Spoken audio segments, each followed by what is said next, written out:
Welcome, everyone, through all time and space to an all new episode of Weebs on the Weekends, a podcast where we break down the anime news highlights of the week and give a retrospective look at anime that premiered 10 years ago. Today's episode will be covering the news from the third week of April 2021 and give our thoughts on whether to resurrect or rebury the 2011 anime Aria the Scarlet Ammo. My name is Jay Johnson. I'm a part-time weeb and full-time English language sensei. And with me, as always, is my co-host Sam Martinez, part-time weeb and full-time automail mechanic. Now, Sam, we have finally are on the same timeline of having to watch the Demon Slayer movie, Mugen Train. It has Yes. already won the Japanese Oscars for Best Animation of the Year. It's in run for animation. What category is that? Animation in the American Oscars? Best It's animated movie? Best animated movie, yep. of course. Yeah. So Yeah. I feel like you have thoughts about it.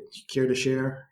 Oh my goodness, Jay. It was I loved it. I want to say I was a little skeptical, mainly because seeing any film having to deal with the anime, having to deal with an anime, I just have PTSD with, say, some of the older live action films where they're essentially trying to jam pack an entire series into a film. Whenever I'm thinking, going into Mugen Train, thinking that it's going to be an entire arc, I was a little worried about the pacing in terms of the story, the emotional impact, the background story, whether or not there's going to be characters or things that get jilted, or we're going to have a bit of a skip so that the movie is not entirely too long. But as I watched it, oh my goodness, it just felt like it flowed so well. I didn't feel as though that there was any story that was covered or uncovered. And I also kind of like the fact that with this movie, it didn't treat you as though you were new to Demon Slayer. It just dropped you right when the anime had stopped, and it picked up after that. So it's not very new fan friendly, but it just keeps the momentum going with the story. As I said, it's just when you know the backstory going in, it's just very, very satisfying. Did you read the manga at all? Because again, I've only ever watched the anime, so I don't have a reference for the source material. And if there were certain things that were taken out or certain things that were shortened. Yeah, we only covered that the manga ended last year Yes. now in 2020, but I have not gotten the chance to read the manga. After an anime like this, I kind of feel to be an anime only kind of viewer because, Mhm. they do change some things and it can be the adaptation in some ways. So I go back usually because that's how I'm going to treat Attack on Titan when the final core of the last season premieres. I'm going to go back and read the manga. But yeah, I have not read Demon Slayer yet because, yeah, like you said, it's a very not self-contained story. And I think that's why it's going to give like Oscar viewers in the West like so much trouble because it doesn't feed you anything, doesn't spoon feed the viewer anything. Like Yeah. it's nuanced storytelling because like they show all the pillars at the end. You kind of get their personalities, how they react to a certain death in the movie. Not going too heavy into spoilers, but yeah, I'm looking forward to reading the manga after the anime concludes because how Studio Ufotable has animated this first season and will be tackling the second season, I'm sure that they're going to have the full run. Oh, definitely. If you pick it apart, you can get the origin story for the main characters in the sequences. Again, this is only if you went into the movie knowing the background. However, if you wanted to really do your homework and only watch this movie, you can get an idea of what the main characters are, what they're trying to accomplish, because there are some flashbacks to the bits of the earlier season. However, again, like you said, like the story is a bit self-contained, where you're just with the characters in the train and you understand their motivations and stuff. And oh my goodness, it's just every fight scene was what's the word again, Jay, for the splash page, but in action form? Oh, Sakuga. Sakuga, yes. Oh, it was so beautiful and so very emotional. So I definitely do suggest people who have seen Demon Slayer to whenever they have the chance to go and watch this film, because it's honestly, when it becomes available, I want to buy it so that I can watch it. It's really good. Yeah, I enjoyed it like thoroughly. It's just like when you think about that self-containedness and how much they not depend on the first season to lead into this the movie, but I think that's going to be the difficulty of winning the Oscar in the West, like for best animated movie. So that was my concern, is that, Yeah.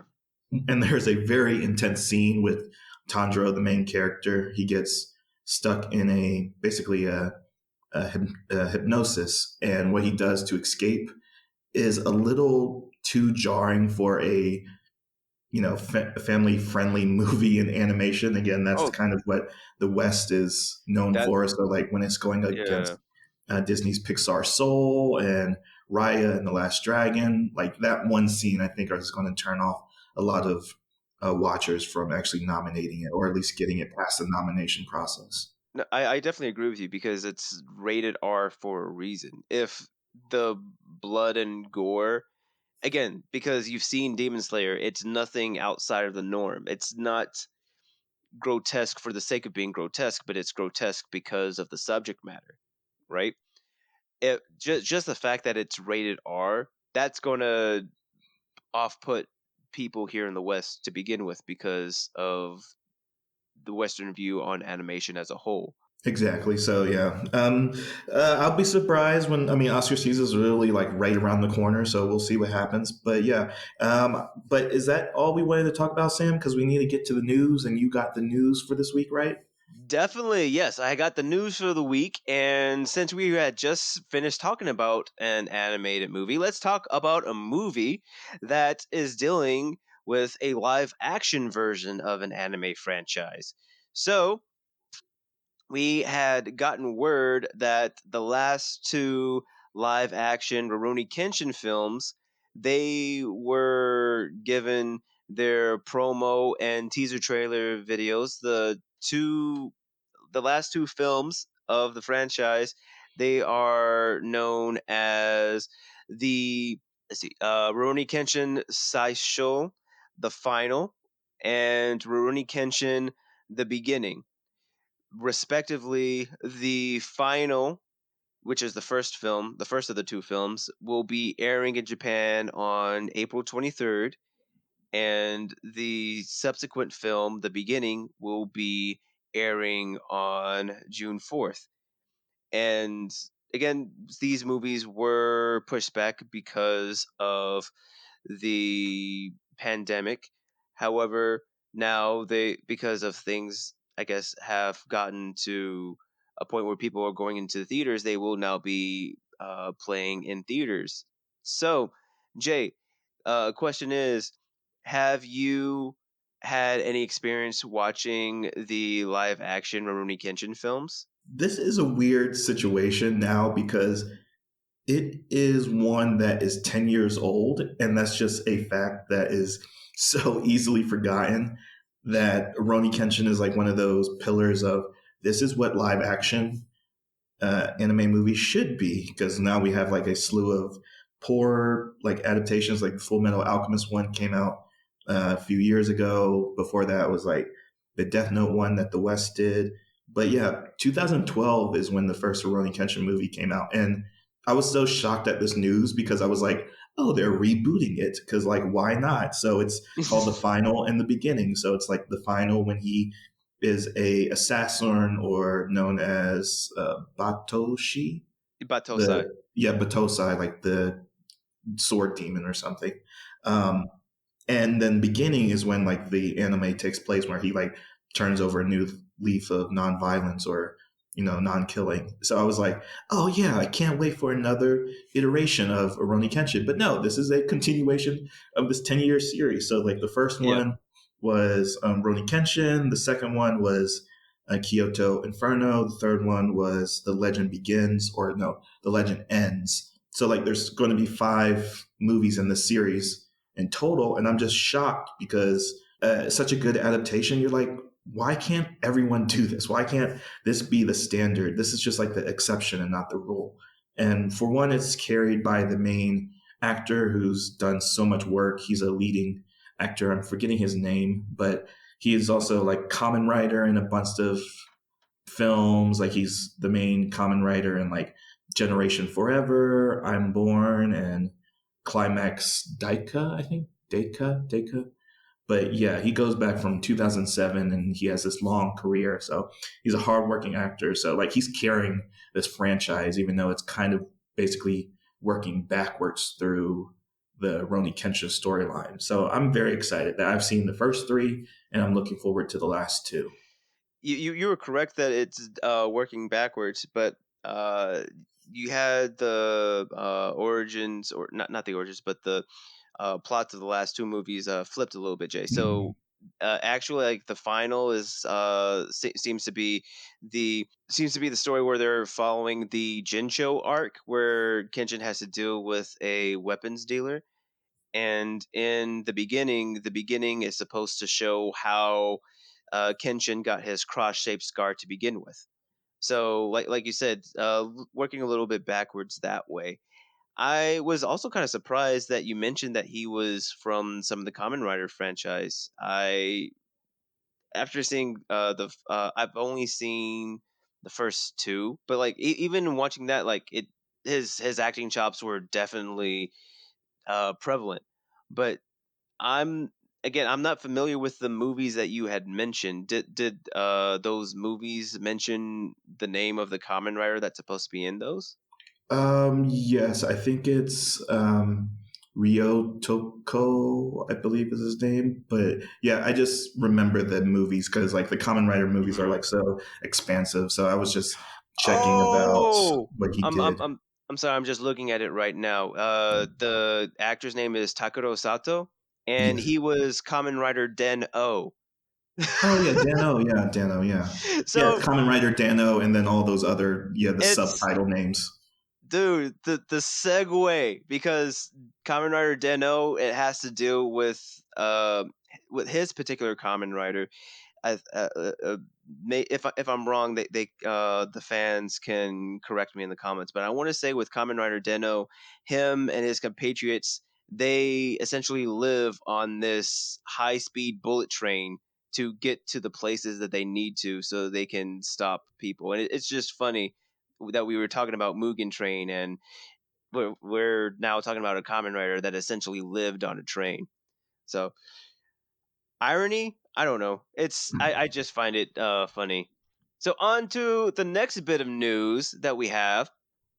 A little bit, we've talked a little bit before on how the world of video games and the world of anime cross over, and this is just one of those news where, excuse me, it was just announced that the Great Attorney games are finally being released outside of Japan. They're going to be dubbed the Great Attorney Chronicles.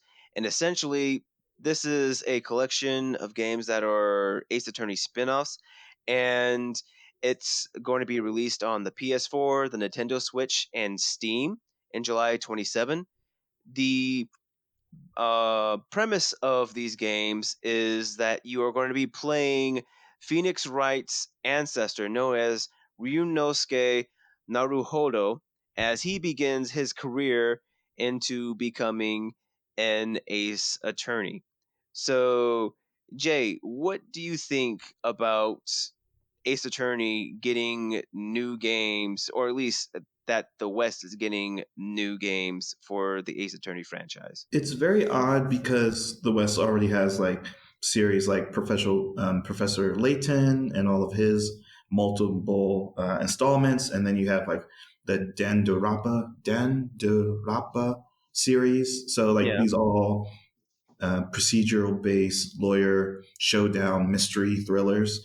And then Ace Attorney is like one of those long standing franchises, kind of like Persona, some similarly, that Okay, hasn't yeah. really come to the West for a number of reasons. But it's also one of those things of those Ace Attorney series kind of just spoon feed you, again using the word spoon feed, but spoon feed you the like answers to solving the mystery, and it's not much of a entertaining game in that engaging way like you would expect like a It horror feels series does. okay. So you're saying that it feels more like a. I'm trying to remember what it's called. More like an interactive novel. Yeah, it's like a visual novel essentially. Yeah, and I'm just saying that because putting it on the script Switch is kind of leading into that comfortable casual gaming experience, which Ace Attorney is. So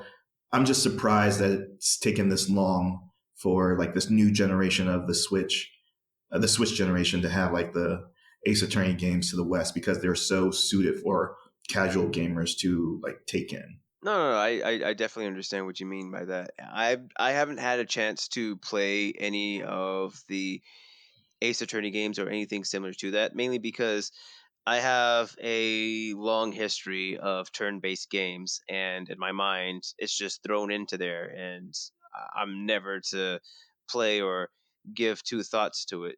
But I do know of the prevalence that Phoenix Wright has, as well as the Ace Attorney influence has in the anime forum. Yeah, he So shows up. He shows up across like multiple franchises and series. Like he's even in a fighting game. I think it's I forgot which Marvel. Maybe it it was Marvel was versus Yeah, Capcom it was Ultimate. Marvel versus Capcom 3. Oh yeah, it was, yeah. And like he was like really overpowered in that game, but that was like a way of introducing his iconic like slick back pointy hair to the West. But yeah, like I said, like Professor Layton I played on the 3DS, and that's like a series that doesn't spoon feed its player. So like I put down that game because I couldn't get past a riddle or a puzzle, and I was like, okay, this is too hard for me.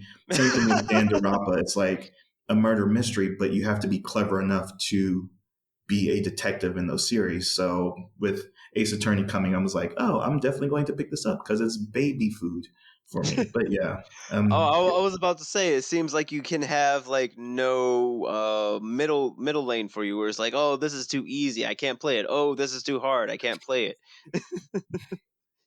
It's like they, but it seems like with at least with Ace Attorney, even though it is very light, it seems to be enjoyable. Is that what I'm right in hearing what you're saying? It's okay. Yeah, it's more about the characters. I think like you made the comparison to a visual novel. So like the character design is good. How the dialogue is written or scripted is excellent. It's just like gameplay wise, it's a little lacking because it's everything around the gameplay. So again, it's like the perfect thing to casually absorb on the Switch as you're waiting on the bus or wherever you're going. So yeah, looking forward to it. Nice. So, going from the video game types of games that we're talking about, the next bit of news that we have is anime leading into the card gaming aspect. And this bit of news, Aniplex had made an official website for a media project known as Build Divide. And what this anime is supposed to be, it's supposed to be an anime original, and it's supposed to include and promote a new trading card game that is going to be introduced as the anime is released in the second course next year in April 2022. No, excuse me. The anime is going to premiere in two cores. The first core will be this October in 2021, and then the sequel or the continuation for this anime will be in the second core. The second core will be in April 2022, with the anime known as Build Divide Code Black. Now, Let me see. Since we had talked about light novels, the original creator for this work will be Homura Kawamoto and Hikari Muno, who is known for making Kageguri Trip, the light novel. So, Jay, hearing about this news that there's going to be an anime original work that's coming out, which is something that we've been talking about. We haven't seen many of those recently, but now we see one, and we also see a card game that's trying to promote of the same name. What are your thoughts on that? It is a common trend. It's a common trend in the anime industry to self support itself with this mixed media like products, like linear integration, and we don't really talk about it because we're like grown, quote unquote, grown weebs that we've grown out of that kind of card game genre. It's like the most basic form of the shonen genre that even like Vanguard is kind of like the standalone card game example that has like series like running just as long as One Piece. Every single year there's like a different version of it. Same thing Hmm. like with Gundam has its targeted anime for like builders and gunpla. But yeah, it's like a situation of Aniplex coming forward with this and having a studio like Linden Films, which is producing this anime. Okay. And Linden Films is like, well, most recently they're doing Tokyo Revengers. So Linden Phillips kind of has like is like a under the radar because it does a lot of co-productions with a lot of big name studios, but like its own filmography isn't really that stand. It doesn't really stand above the rest. And same thing, like you mentioned, is with the director of Kagegori, which is the Studio Mappa anime. So I'm interested in as far as like its key visuals right now does like look interesting enough, like its character design, but I don't think it's geared towards people our age. So it's going to be hard to really enjoy it, but I will check it out for its director and for its like studio. Oh, definitely. And it's kind of wild because, as you said, this is something that we grew up with. For instance, Yu-Gi-Oh, and even during Yu-Gi-Oh, there was another show that came out called Duel Masters. Even Beyblade, right? Those sort of franchises that had iterations upon iterations, trying to grab at that niche child market. And as you mentioned, the visuals with the characters, especially with the promo video that came out, is very, very interesting. Uh, Mainly because of that, I was interested to see where it was going to go. Now that you mention it, because of the demographics of the shows that I just mentioned, like Yu-Gi-Oh, Beyblade, I can see this anime catering towards that type of crowd, that younger crowd. So I can see myself not enjoying it as much.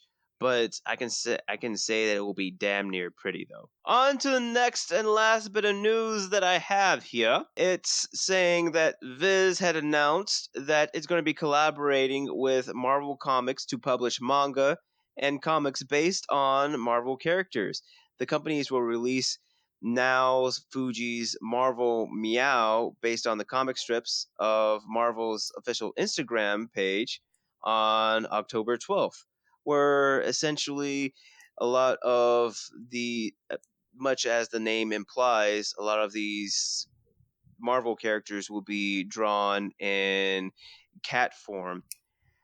I'm trying to think. There's also going to be a Deadpool Samurai manga that's going to be launched on Shonen Jump Plus this coming December 10th, 2021. And it's supposed to be, it was previously a one shot that was released in October 2019 under the same title with a collab. It was known as a collaboration between Shueisha and Marvel Comics bi-weekly series.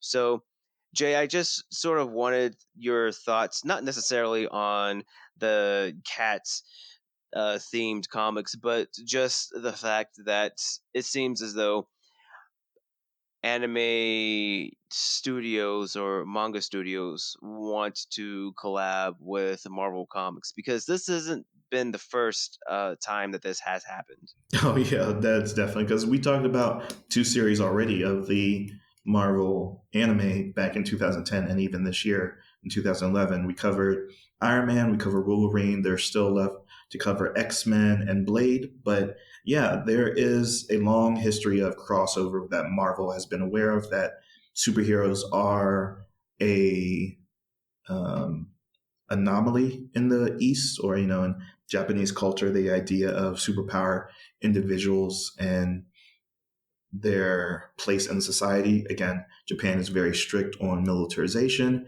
and superheroes are always seen as weapons. So that special relationship between Japanese culture and superpowered individuals, even going into like what does Godzilla represent, but just nuclear power and the destruction that that brings. So I'm very interested that these manga studios do pursue this interest in superheroes, even if it's catified or felinified. There is a, I mean, there is like Yes. standing of like all super pets, like even Marvel comic takes to like crypto for Superman in particular, and like every iteration of superhero does have like a pet in some instances. Even anime studios do like to turn like series characters into animals. I'm thinking most recently like Boon Go Stray Dogs has like Yeah, a Bungo Stray Dogs. OVA of them just being dogs, and it's cute and adorable and really catches into like merchandisability, whatever. But yeah, I'm thinking that hopefully this is trending upwards because again, as manga becomes more globalized and Japanese culture is becoming more open in the recent years, again, you have to think about the generational shift and how big the Marvel cinematic universe has affected the world, especially in China, I guess, thinking specifically. But yeah, I'm looking forward to this trending upwards. Oh no, no, I definitely agree with you on that one, because with back in the day, it wasn't when it was before the Marvel Cinematic Universe was a thing.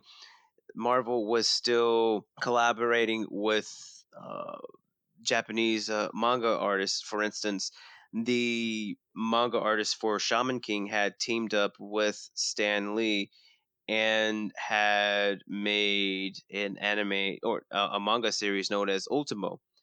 And I was a big fan of it. I'm kind of sad that it was sort of canceled in its run, I guess, because it didn't pick up enough traction.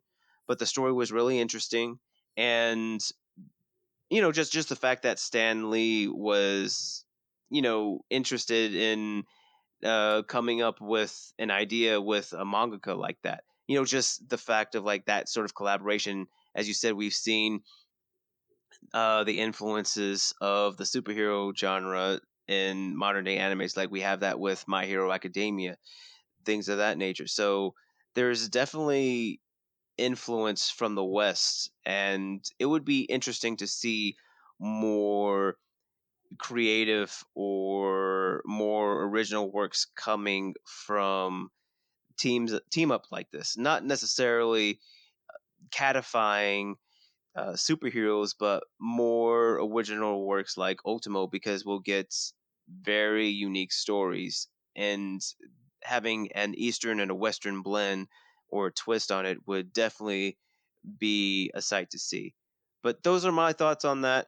And I will say that's the end for my news for today. All right, Sam, I appreciate the news. And I always forget to mention that time codes are going to be in the description because you have to say that at the beginning. But since we're in the middle, I might as well just say it right now. But, anyways, yeah, we are talking about for our 10-year anime review a series that actually snuck up on my to watch list for the year because originally I had Kenji, the Ultimate Survivor, in this spot on this list, but I was like, it's the season two. We should really talk about season one because the whole Ultimate Survivor series does feel like a whole, and to break it up to season one and season two seems unfair.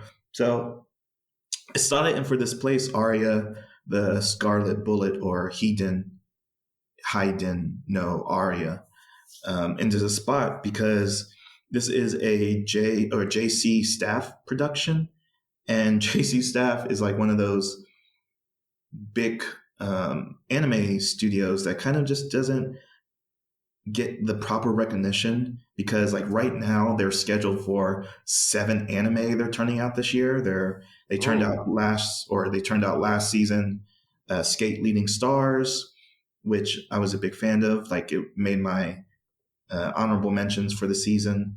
They're doing the combatants will be Oh, they're doing the combatants would be announced.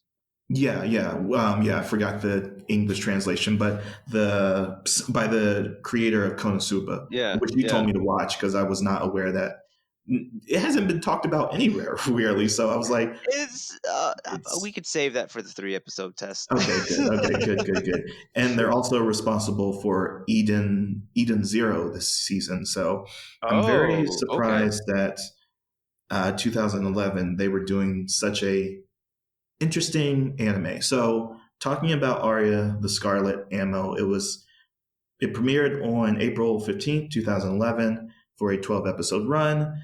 It is a Japanese anime based off a light series novel of the same name, which actually started in 2008. So it kind of had that 2 year period of gaining popularity before it got animated. But it's also going until today. So it's like Wait, it's several still going on? volumes. Yeah, Oh, it's like the manga is not the anime. the light novel series. Oh, light novel. My my Yeah. my apologies. The light Yeah, novel series. so Okay. it has a couple spin-offs. It has like another manga. It has a second season to this, but this series, the first series, was directed by Takashi Watanabe, which we know because he did Demon King Dai Mao, which again Oh, is another harem anime, romantic comedy anime. And like I said, it's animated by JC Staff. So it follows in the genre of rom com with some action on the side, PG-13 rating, and it centers on two armed detectives, Kinji and Arya, where it's set in a world where high school students are specially trained to hunt down criminals across the planet, and it's available on Hulu and Funimation. And I just wanted to set that up forward, Sam, because I love this series. I was really? so shocked that like of all the things that we talked about. So we talked about Okay. a couple of anime before, but like Blue Exorcist. What have we talked about? Blue Exorcist, Ghost Sick, Sea Control, Onohana, and like they all Yes. have their like some redeeming features. I wasn't that keen for Ghost Sick. Oddly enough, this would actually make a good companion to Ghost Sick because there's a It lot of would. Sherlock Holmes references in this series. But yeah, I'm kind of blown away that I liked this 3 episode, given the 3 episode test, that I was blown away that it wasn't the best 3 episodes. It kind of passes, but it passes for me for the reason of I rarely see this kind of anime nowadays. How so? What do you mean this kind of anime? It's yeah, so it falls into the subcategory of girls with guns anime, which Oh, yeah. which is hard to find nowadays, and it kind of is popular in the past. I'm thinking about Gunslinger Girl, like is kind of like the stand above Oh, for yeah. Uh, like you said, Gunslinger Girl, Jormungand. yes, yeah. Would Read or Die be considered girls with guns or no? Yeah, it's kind of hard to distinguish because like even like Black Lagoon is kind of like that. It is, Um, but it isn't. yeah, It's exactly. Yeah. yeah, Yeah, so I'm very shocked that I never heard of the series for one, again, 2011, but yeah. I've never seen anything from this. I mean, Arya has like that cute pink girl aesthetic with thigh high black stockings and twin pigtails. So she's like, oh, that's a tsundere if I've ever seen a tsundere kind of look to her. But Yes. yeah, this kind of just caught me by surprise because the girls with gun genre is kind of underserved. Thinking most recently with Sword Art Online Alternative Progress, which is like my favorite Sword Art Online installment, Oh. as well as What about the wait? Is that the Gun Gale spinoff? yes, it's the Gun Gale spinoff. Yeah, it's the one Okay. without Kirito in Yeah, it. the So one with the girl in pink. exactly, yeah. So Okay. that's Girls with Gun as well. And then before that was actually Stella's Women's Academy, which was a paintball anime of Oh. girls being in a paintball club, and it's surprisingly funny in the same vein as the daily life of high school boys. So it's kind of like Okay. meta humor and out of nowhere violence and like girls getting shot in the heads, and it's like playing to that femme fatale idea of women can't be shot on screen or shot in the head on screen, and it plays up kind of the notions of violence against women but in a very funny commentative way. So those are the two series that come to mind recently, but other than that, Aria just is like pro example of girls with guns. Even with the opening of the main character, he's like seeing Arya fall from the sky and being a badass. Now that we're far enough into the episode, I can say badass, dual wielding pistols, and there's like bullet time. So Sam, I'm just overly impressed and I have things to talk about. What can you share with your feelings with it? I would say because with you said that you like this, right? Was this one of the animes that made you keep watching past the 3 episode test, or did you stop at 3 episodes? I stopped at 3 episodes because I'm invested in, so like doing background, looking into it. Yes. I'm interested into seeing where it goes, but the 3 episode test didn't really inspire me to continue it, if that makes sense. Okay. With me, because I continued, I want to say maybe to episode 5 or to episode 6, mainly because I there were questions that I had, and I was just left wanting. Not and it wasn't good, but I realized the end of episode 4, the way that episode 4 was done, I felt as though that. Oh, so I liked the first 3 episodes in the sense that everything that it did to set up the world, the academy, some of the characters, but really like episode 4, it makes you feel okay, these are the heavier themes that are going to be overarching throughout the entire series. This is what the anime is really going to be following, right? It was sort of like that. I feel as though even though the stuff that was in the first 3 episodes it was needed, the third episode should have been episode 4, especially the ending of it, because it leaves you on a cliffhanger. It makes you want to keep going and figure out what the world is, because they delve into essentially like more of the story lore. So I was sort of like lacklustered about it, because I mean within just the 3 episodes, again, like I said, after episode 4, then I got more interested in the world by the lore, and then I became more invested that way. So I guess the 3 episodes wouldn't, because I wasn't satisfied, they wouldn't really pass for me. I was also very confused by the nature of how they were using guns, and I guess the academy, because mainly because I'm more intuitive, or because I'm more aware of Japanese culture and the whole anti-weapons thing. So I guess this was their way of. I guess it was sort of odd for me to uh, think that they would just accept that these kids who went to this school for detective training, right, or to become special force agents in their government, for them to carry weapons in the civilian world. I mean, I can understand if they wanted them to have like weapons training on campus grounds, but to have them walk around with weapons outside of school, it's just kind of confusing to me, especially with the society that Japan has, their stance on weapons. I had conflicted feelings on Arya and how gun happy that she was, because even though the school clothes were bulletproof, her gag was if you made her mad, she'll take out her guns and she'll shoot you. And the thing is, like, they have live ammo, so these bullets can kill. I don't know. I guess I'm not young enough, or I don't have the right mentality right now to be like, oh, she's just being quirky with her guns. That's it. She's just trying to be funny. And I'm just looking at it. It's like, but those are real guns. You can't just be quirky with real guns. Again, I was probably just thinking too seriously about an anime that I shouldn't think too seriously about.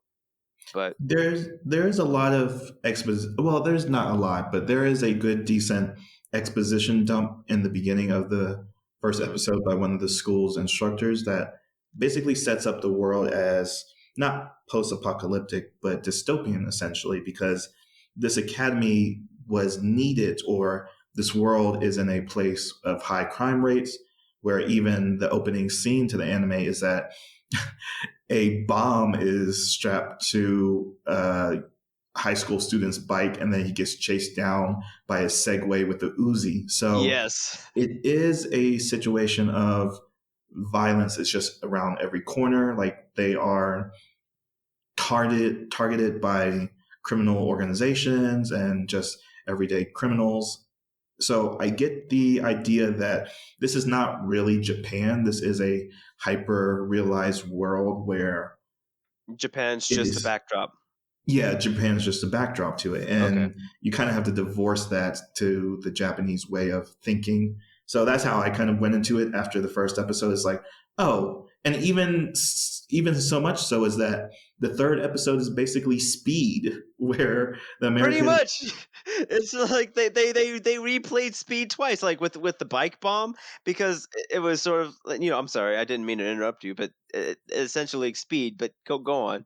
yeah. So like, if it's, I don't know if that was the conscious. Well, it has to be conscious, because it's like, oh, this bus can't drop Yes. below 50 miles or 50 miles per hour, and like and there's like a arm convertible that keeps anyone from being on the bus. So, like you said, like, even episode two feels like filler. That if they removed episode two and then episode four was episode three, then I think it would have passed my 3 episode test.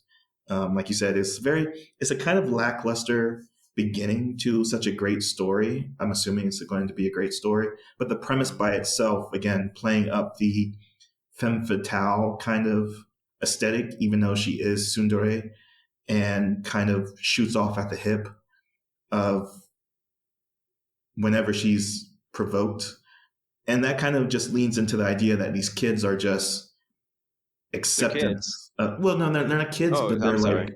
they are like hyper violent in their expression of, like, puberty. And the Okay. main character is like so averse to that he has a, spoiler, he has a dual personality, or a twin personality whenever he get aroused, which reminds me of a movie that I can't think of the name of, where if the main character got aroused, he basically destroys the world. Red Line? No, not Red Line. Red Line's the car Yeah, that's a racing race. one. Okay, it's something close to that, maybe Bloodline. But anyways, yeah. So I kind of equated that to a adolescent story. Is that they are adolescents growing up in a hyper violent world. So of course they express themselves through violence. Even when Arya shoots her guns off in the classroom, they're like, "Oh yeah, that's just Arya being Arya." It's like acceptance of violence for, it's like commonplace essentially, and that's the headbutt I think you're having with it, Sam. But yeah, It's more or less like they're the teachers are in the classroom and everybody has like weapons, but like the teacher would have been like, "Yo, young lady, weapons. You're allowed to have them, but you can't draw them out right now." And then, I mean, like again, I'm just thinking too much. Like you have like the clothes, like it's all body armor, but it could ricochet and hit somebody in the head, But it's more or less going for the gags and not for the realism. So oh no, I think, okay, so yeah, it's like a dual idea of, if you are like, even with My Hero Academia, there are destructive quirks and they're teenagers. So what if they get into a fight? The whole superpower problem is that, oh yeah, these two individuals with superpowers can just break out into a fist fight and destroy a city. And then same thing with Mhm. Assassination Classroom, which kind of parallels the series as well. That these are students training to be assassins. So if they get shot in the head, then they're just bad assassins, essentially. Is that why would a assassination organization want someone that would get killed so easily? So of course, Arya is allowed to shoot off at the hip because if you're stupid enough to be in the line of her bullet, then you should be dead. Because it does seem like Kinjin, the other main character, has like a supernatural ability. He basically has a, like the Sherlock Holmes way of seeing the world. Like he can slow down time in his mind and do like super acrobatic things, but only when he's aroused. And even with Mhm. his alternate personality, he's very much of a Chad, where he's not much of a neckbeard, but he is like, he becomes romantic. He becomes enthused about protecting, like he says in the first episode. Again, I watched the dub. Like when he becomes his Chad version, he's like, I'll protect any woman that's in front of me, versus his normal personality, which is more of a, oh yeah, I don't want to be special. And even, sorry, I'm just going on and on because it's such a weird dynamic to put in a harem anime where the harem protagonist is kind of aware that he's a protagonist and he's like, I don't want to be a protagonist. But now that this girl has jumped out from the sky and placed her boobs in his face, he's like, oh no, this is where my story starts, essentially. And Yes. it's such an engaging way to open up a harem etchy. Not really etchy. I mean, you do see Arya's brawl in the first episode, but his core personality is that he's disinterested, dispassionate about life. And then his alternative personality is super Chad and a superhero, essentially, and like the ladies' man. It's funny that you mentioned that because whenever I saw him, it felt like his for lack of a better term, we'll call him when he goes when he embraces the Chad. He calls it in the sub. What did he call it? Berserk mode, Oh, I think. interesting. Because in the English dub, he calls it hysteria. Yeah. His hysteric mode, but essentially, when he embraces the Chad, it feels as though it's like the scene from Spider-Man 3 when Peter Parker is wearing the symbiote and he starts acting different. Like he starts to act his idea of what a cool person is, and not necessarily what society deems cool, but what Peter Parker thinks is cool. So I say that it's similar to the hysteria mode that when he does stuff, it seems as though he does it in what he thinks is cool and not necessarily what society thinks is cool. And it's funny because there were times when he's walking away and he's like he says that he still remembers what he did in his hysteria modes, and he's like, and sometimes he would look back on the stuff that he actually says and he would have to hold back vomit in his mouth because like it would give him that much cringe. So as you said, like it is funny seeing his how self-aware that he is. It's also very interesting seeing him wanting to leave the high school and having Arya wanting him to stay and pushing him to be the hysteria or the quote unquote better version of himself. Because from her perspective, she thinks that he is one and the same, that there is no distinct difference in his personality. So, I mean, what are your thoughts on that? Yeah, she didn't get introduced to Kinjin naturally first. So, like, her first impression of him is in his hysteria mode. So, again, the second episode is like her trying to figure out if this hysteria thing is actually him because he's acting too normal. Because he's trying to get in the second episode basically blackmail information to kind of like distance himself from her because he's from a prominent family. His whole family has this like genetic trait of hysteria, so that's why he's in the school by in the first place because he's from a prestigious family, and he just wants to live a normal life where even in this hyper violent world, he's like, oh, I just want to have, I know what a normal life is, and I want to have that, even though I'm gifted in a way to help people. And that's kind of the whole push of the first 3 episodes, is the idea of his refusal to be who he's supposed to be and it conflicting with his personality. Because when he gets into Chad mode, that's who Aria sees as an equal. Because she's in, even though they're both sophomores, she's in a higher ranking than him because he's basically the Shikamaru type from Naruto, where even when they have that weird embrace and his face is in her boobs, like she's like reading her cup size and her name, which her name is Aria H, and H stands for Holmes. So we don't really get a lot of allusion to that in the first 3 episodes, but in the opening, there's like a lot of Sherlock Holmes imagery. So Yeah. I hope there's going to be like a Moriarty type. And again, this is a boy meet girl story, very much in the same vein as Ghostic that we talked about 2 episodes ago. But everything about it, even like Black Bullet, is kind of like another version of the story most recently. I'm thinking about Infinite Stratos is kind of in the same vein as well, Yeah. of a guy being in a school of girls, even though there's a bunch of male background characters, and we get the bubbly childhood friend that cries all the time and is clearly in love with him, but that's really odd too as well, because that he recognized that she's in love with him, but he knows he's not lovable. So that's why he's trying to push her away, because she deserves better than him, essentially. So even with that characterization, very simply with the It childhood also, friend character, yeah. it's nice to see that dynamic in a harem It, anime. it's also kind of weird too because it's like the more he tries to push her away, the more she wants to come and feed him, and it got to the point where he just basically uses her for free meals because there was a time where she's on a trip because of special training for her program that she's a part of, and he didn't really know how to cook because she always made all of his meals. So I would say like that was a pretty fun gag right there.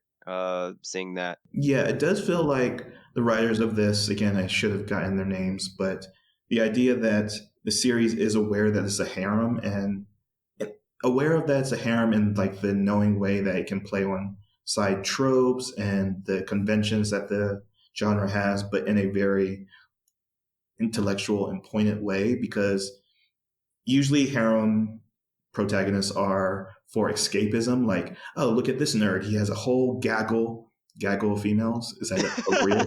But he has a whole harem of females and he's garbage, so I can do it too because I'm garbage. But yeah, Kenjin is a fully fleshed out person in these first 3 episodes. I mean, even with the second episode where he's trying to gain blackmail information on Arya, he's like, oh, I'm going to trade my male friend in school like an eroge or a hentai game to get information about her.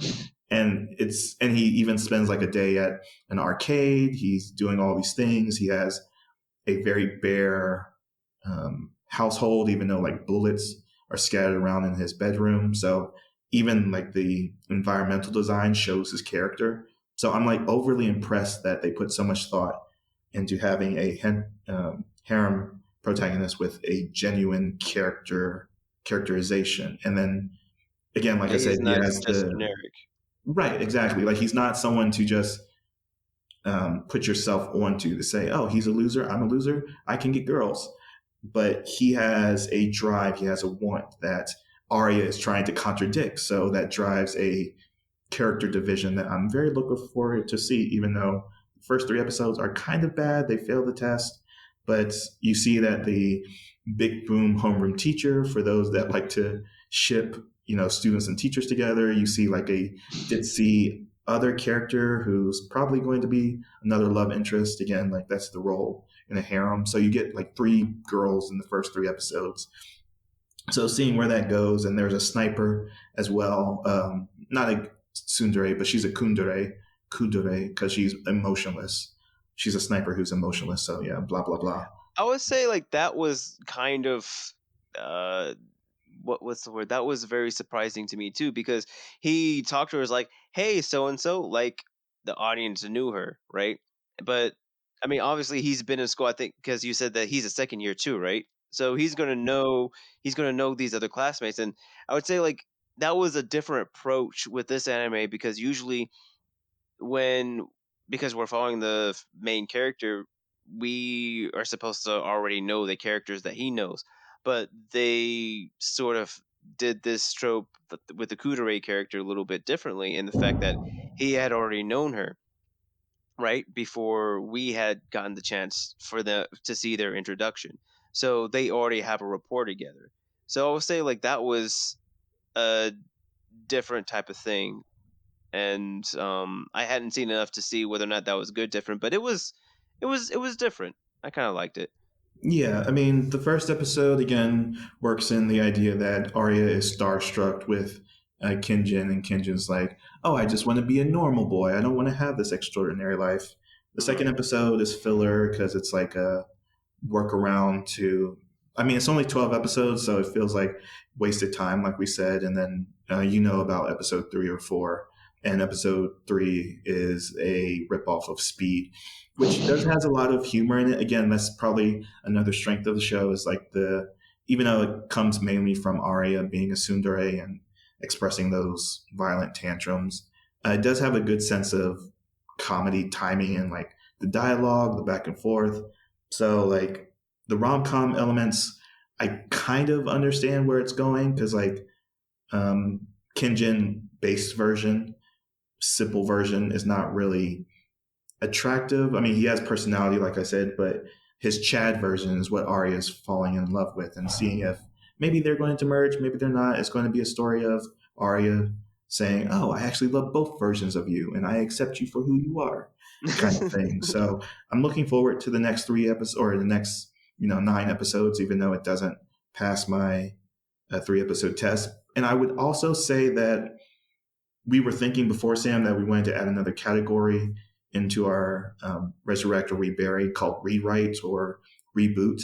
But I'm going to say that this is a resurrect because it Okay. does feel too similar to Assassination Classroom, Black Bullet, a whole other host of school centric assassin, specially trained children anime that's popular nowadays. So I feel like if they pick up Arya right now, then it's going to be a success. So I'm going to say that it's a resurrects. How do you feel? I would say I would actually agree with you that resurrection would be a definite plus for this, mainly because again with the lore, you talked about the trait that Kinji had. You also learn about other Keki Genkais that are in this world and what influence the characters and become a big motivator again, like I said, you learn a lot of like episode 3, episode 4 is what pushes you over into the edge and makes you want to keep watching, and the subsequent episodes makes it that much more enjoyable. So I can definitely see this be successful if this was resurrected. Oh, good. Okay, so we agree. Both resurrection on our front on Aria the Scarlet Ammo. So, and given that it has so many volumes of the light novels, like there's so much source material. So, if J.C. staff or another anime studio is looking for a good property to animate, especially with their bullet time, which kind of reminds me of Madoka Magica, how it zooms in and tracks bullets Yes. as they fly through their path. So it's very interesting dynamic if that's going to be animated in a different way nowadays. So yeah, so resurrect on both fronts. So Sam, that concludes our Whoa, whoa, whoa, episode. whoa! Hold on, man! I gotta be the one to end this. What you doing? I don't know. What am I doing? I want to talk about the ending of the show, which is talking No, about the next no, week episode. no, no! I have to end it. I have to end the episode. Why do you ask? Because why does the sun rise? Why does the moon shine? It has to be done.